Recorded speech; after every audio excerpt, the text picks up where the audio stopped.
follow me this way. See that? It says Yeti. See, do you see it?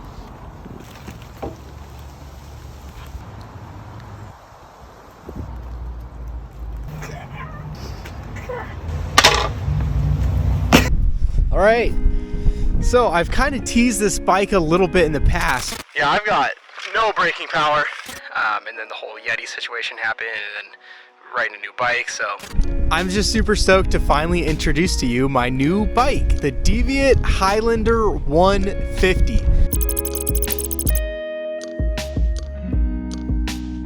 So this is really a dream bike for me for a couple reasons. One, it's got that high pivot witchcraft, and two, the geometry and fit feels super good. And I've ridden like 12 different bikes, just demoing rentals bikes that I bought over the past 2 years, and I've really struggled to find a bike that fit really well, but this one does. And then the third reason that kind of makes it a really special bike for me is a lot of the bigger components and the frame actually came at a discount because of the channel. Yeah, big thanks to anyone who ever liked the video, commented, shared it with your friends. I really just appreciate it, because without you, this thing wouldn't really happen. So yeah, I'm gonna give a quick shout out to all the companies that gave me discount on the product. So first and foremost is Deviate. They gave me a discount on this Highlander 150 frame in the beautiful matte black. 2, DVO suspension really hooked it up. This setup is sick. It works so good. Being 150 coil in the back, and then I got 160 up front. And then Noble, so yeah, Noble gave me a discount on the wheels, and so I'm rocking their TR37s, the carbon rims, with of course the Onyx hubs, so silent. Try and do everything I can to make sure you guys only hear the sound of tires on dirt. So, and then finally we got Jensen USA. I'm still an ambassador for them, so I was able to get a Shimano XT group set at a pretty good discount. So definitely shout out to Jensen USA. So, and without further ado, let's kind of get into my first impressions and first rides. I'm not actually throwing it away, but it is cracked. See, look, you see it? Can you see it? Yeah. Yeah. The Yeti is no more, but I am going to hang it up. I'm going to hang it up on my wall. New bike day is every mountain biker's dream, unless the new bike doesn't meet or exceed the expectations. Like I mentioned before, in my 2 years of mountain biking, I have ridden 12 different kinds of bikes searching for the one. For a while, I thought the Yeti SP165 was that bike. However, things had changed. Mainly, it got a crack in the rear triangle. I got the bike used, so I'm not sure if the crack was there before or if I caused it. Regardless, Yeti did not send me a new rear triangle under warranty, and instead offered a new one at a substantial cost. I talked to several mechanics, and every single one of them advised me not to ride it anymore due to safety concerns. Oh, hold up, this part's funny. Oh.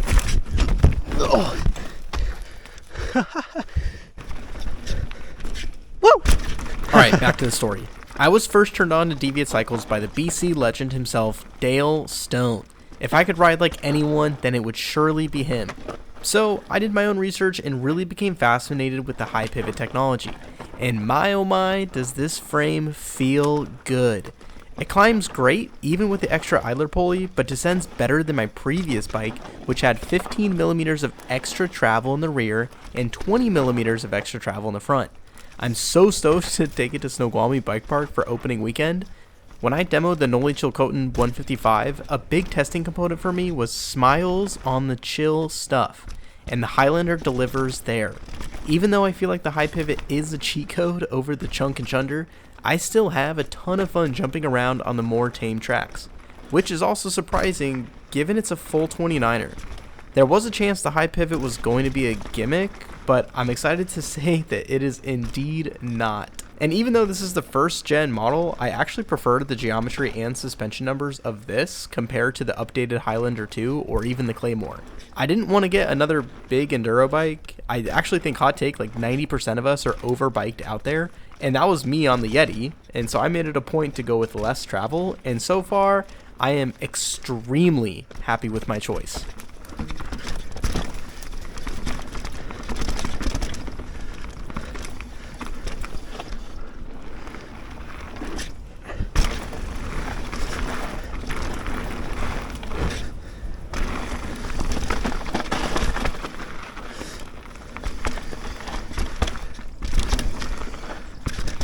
Alright, let's talk about the suspension.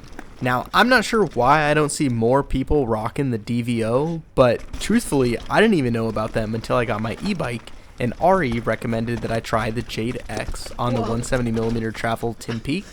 Since then, I've been itching to get on a full DVO setup. I love how simple they make suspension. I've heard the saying, low-end suspension set up right will feel better than the top-of-the-line set up poorly. And that's how I feel about Fox and RockShox. There's so many adjustments to be had that I never felt like I was making progress getting the suspension to feel right. However, my DVO setup, the Jade X with 450-pound spring and the 160mm Onyx SC D1, took about 2 rides to get absolutely dialed. And they have all the gizmos. They have low speed compression, high speed compression, rebound, and they've got their own kind of off the top extra setting as well. It's just so incredibly supple that the only way to describe it is with the classic overused sayings of magic carpet ride and planted to the ground, or even it feels like I'm riding on a cloud. But that's actually how it feels. Like, I quickly found myself letting off the brakes on chunkier sections just because I knew that the suspension would eat everything up. Like, I've got traction for days.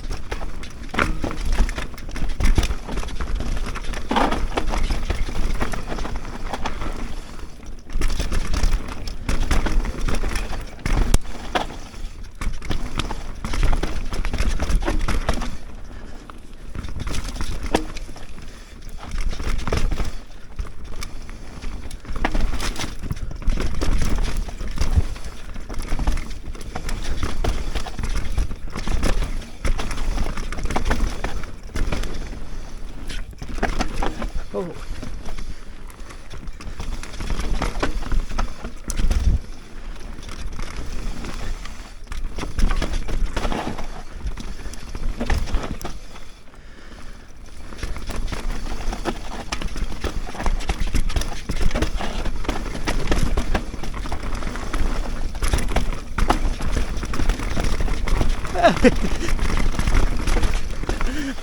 That section is like so rowdy. Now onto the carbon rims. First and foremost, I am absolutely buzzing about the look of these wheels. I've said this before, but if you don't want to take photos of your bike, then you are on the wrong bike. The TR37s with the purple Onyx hubs and spoke nipples are a sight to behold. The camera actually just doesn't do it justice how absolutely beautiful these are. It's also a bonus that they ride as good as they look. Now, this is my first pair of carbon rims, and one ride quality really stands out: the stiffness. I feel like I can find pockets of the trail and really push off them where I get a ton of response from these rims versus all the aluminum ones I've had. Now, is this responsiveness needed? Probably not, but does it feel good? 100%. Plus, I really do care about the audio quality of my videos, and having the oh-so-silent Onyx hubs make the viewing experience just better. Also, the instant engagement thing is nice, but I'm not really good enough to notice a ton of difference there.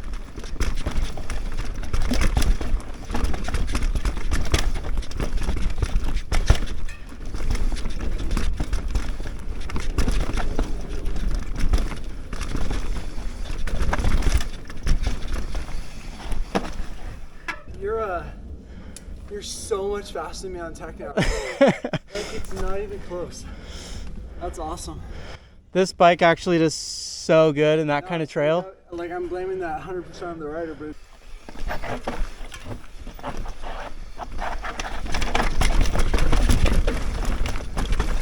finally, I want to talk about America's online bike shop, Jensen USA. It's no secret that mountain bike parts come in all shapes and sizes and require so many tools to do any sort of at-home maintenance. And that's where Jensen is the MVP. I've ordered so many products from them since starting this mountain bike journey, and for this build, I went on to Jensen and got an entire Shimano XT group set for a killer deal. This is my first full Shimano setup, and there are 2 things I want to note. One, I will never ride another bike that doesn't have Slick Honey on the shift cable. This bike shifts better than anything I've ever ridden, including Axis. The second note is about the brakes. Now, I'm still getting used to the XTs. The lever feels pretty good. Actually, the lever feels great, but the power feels noticeably lower than my Code RSCs or the TRP DHR Evos. Granted, I've never been in a position where I felt like I needed more power than the XTs, going back to the theme of being overbiked, but brakes are not something I'm willing to do any compromises on. Like, if a brake fails, then it could literally mean the end of a riding season or worse. I'm still going to give the XTs more time, but I won't be parting out my Code RSCs just in case.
Hey everyone, again, I just want to say thank you so much for every view, like, subscription, comment, sharing the videos with your friends.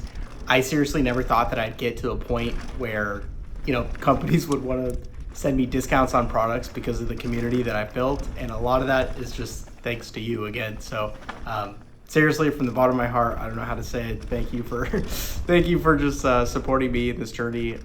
I'm still going to be riding my RE Tim Peak, the e-bike, as well as my Commencal Meta HT. Those aren't going anywhere, but I am beyond excited to add the Deviate Highlander 150 to the quiver and just see what kind of shenanigans that bike and I can get up to. So yeah, again, just thank you so much. Don't forget the most important trail of the day is the next one, and I can't wait to see you in the next video. Bye everyone. Peace. Signing off. All right, bye.